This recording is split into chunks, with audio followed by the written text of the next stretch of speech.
ทุกคนมีวิธีทำมือกับความเครียดในเมื่อที่ทุกอย่างมันเป็นใจแนวใดลองมาแชร์กันมื้อนี้มื้อที่4ของการว่าหนักกล้อง60 วิขึ้นไปโดยบตตค่อยมีเทคนิคในการลดความเครียดซึ่งเขาเองก็ได้มีการปรับใช้และก็บางอันก็เป็นอันใหม่ที่น่าลองคือกัน แล้วเปลี่ยนความเครียดมันเกิดมาจากไสว่าจะเป็นเรื่องเวียกเรื่องเฮียนหรือแม้กระทั่งเวียกส่วนตัวเพราะเชื่อว่าบางครั้งมันจะมีความเครียดเกิดขึ้นมา ซึ่งแน่นอนมันบ่ดีต่อร่างกายของเราในระยะยาวการลดความเครียดมีหลายรูปแบบอันทำอิฐก็คือการออกกำลังกายว่าจะเป็นการที่เจ้าย่างการที่เจ้าแลนการที่เจ้าออกกำลังกายเข้าฟิตเนสต่างๆมันคือการลดความเครียดผ่านการเคลื่อนไหวของร่างกายพอสมองมันจะหลั่งสารเอนโดรฟินหรือว่าสารแห่งความสุขซึ่งแน่นอน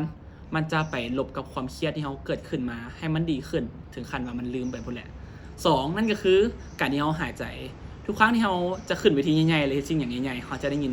คำหนึ่งที่มักบอกว่าลองหายใจเข้าลึกๆแน่นอนมันช่วยได้เรื่องความเครียดเช่นเดียวกันว่าจะเป็นการที่เราตื่นเวทีที่ต้องขึ้นเวทีใหญ่ๆแล้วเราหายใจเข้า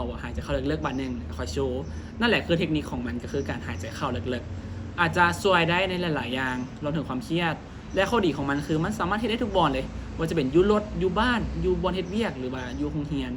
อันนี้คือเทคนิคที่2นั่นก็คือการเขียนมันออกมาบางครั้งเราบ่อยากออกกำลังกายบ่อยากเฮ็ดนั่นเฮ็ดนี่การเขียนมันคือสิ่งที่ดีเราอาจจะบ่จำเป็นต้องเขียนหนังสืองามหรือเขียนหนังสือที่ดีก็ได้ขอแค่เจ้าเขียนผ่านความรู้สึกมันเป็นการระบายผ่านตัวหนังสือที่เขาเขียนออกมาในปึ้มอาจจะบ่จำเป็นต้องซีเรียสอย่างไรแค่เขียนมันออกมาพอเขียนจบแล้วทุกคนลองมากลับไปคิดเบิ่งว่าเราเครียดแล้วหรือบ่4นั่นก็คือการที่เราได้โอ้ลมกับคนที่เรารักหรือแม้กระทั่งคนที่เราสบายใจว่าจะเป็นพ่อแม่หมู่คู่หรือแม้กระทั่งคนรักของเราการที่เราได้ระบายความเครียดของเราในบางครั้งมันให้เรารู้สึกดีขึ้นและรู้สึกว่ามันก็แค่เรื่องแบบนี้เขาก็เล่าให้คนอื่นฟังไปละแล้วเขาก็สบายใจเพราะเชื่อว่าเทคนิคนี้คนจะเฮ็ดหลายและสุดท้ายก็คือการเฮ็ดที่สิ่งที่เรามักหรือที่มันเฮ็ดให้เราลืมให้เรามีความสุขกับสิ่งนั้นว่าจะเป็นการแต้มหูบอการฟังเพลงหรือแม้กระทั่งการเฮ็ดสิ่งเล็กๆน้อยๆเฮ็ดเวียกเฮือนนี่ก็สวยนะนั่นแหละคือเทคนิคที่